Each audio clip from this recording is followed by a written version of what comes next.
In a dangerous geopolitical standoff, Russia and the United States are navigating a high-stakes confrontation that threatens to destabilize global security. Russia's Foreign Minister Sergei Lavrov has issued a grave warning to Washington, urging it to respect Moscow's red lines as tensions over Ukraine intensify.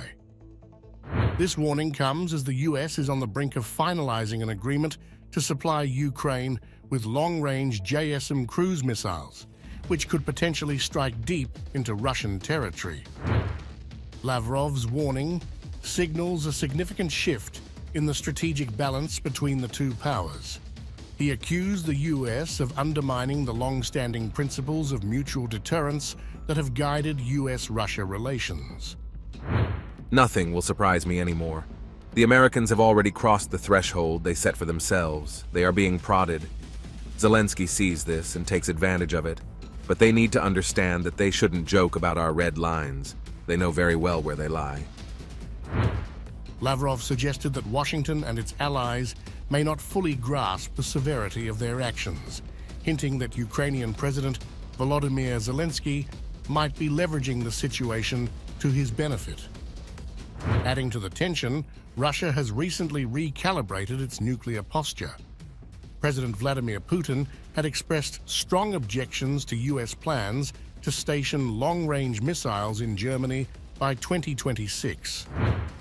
We noted the statement of the American administration and the German government about plans to deploy American long-range precision missile weapon systems on the territory of the Federal Republic of Germany from 2026.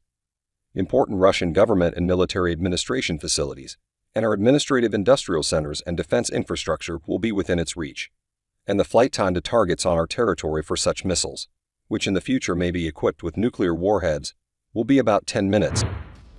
This plan includes SM-6 and Tomahawk cruise missiles, as well as experimental hypersonic weapons.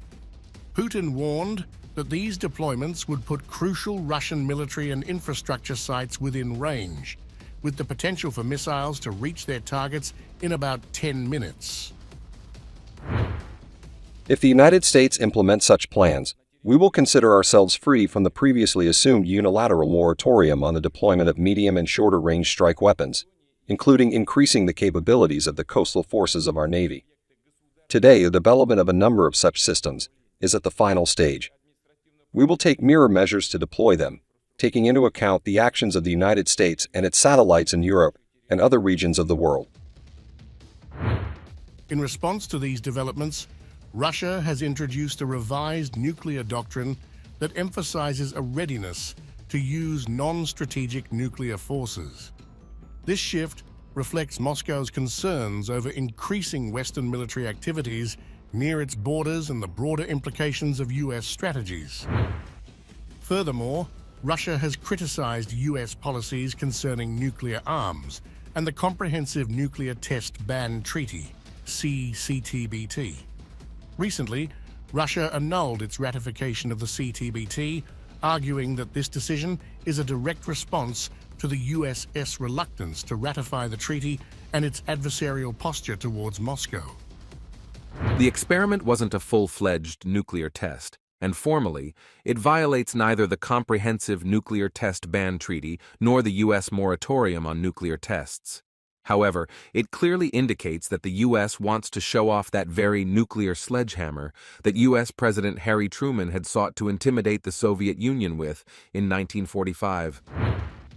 At the UN General Assembly, Russian Representative D.V. Glukov denounced what he described as misleading accusations from the U.S., pointing out America's own history of nuclear testing and its failure to ratify the CTBT.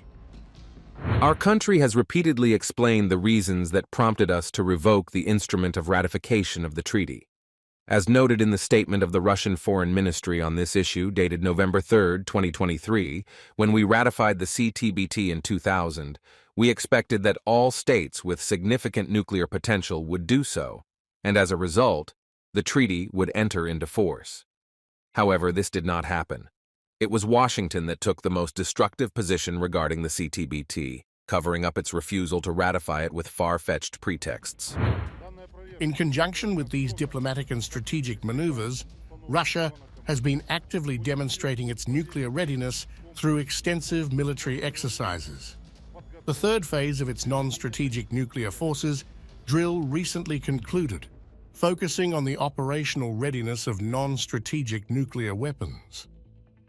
This phase included drills with Iskander-M missile systems and secretive missile deployments.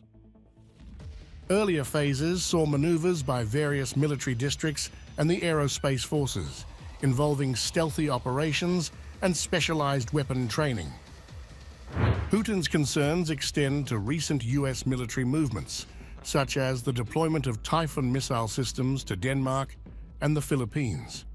He has compared these actions to Cold War-era missile deployments, emphasizing that Russia will respond with equivalent measures if the U.S. continues its aggressive stance.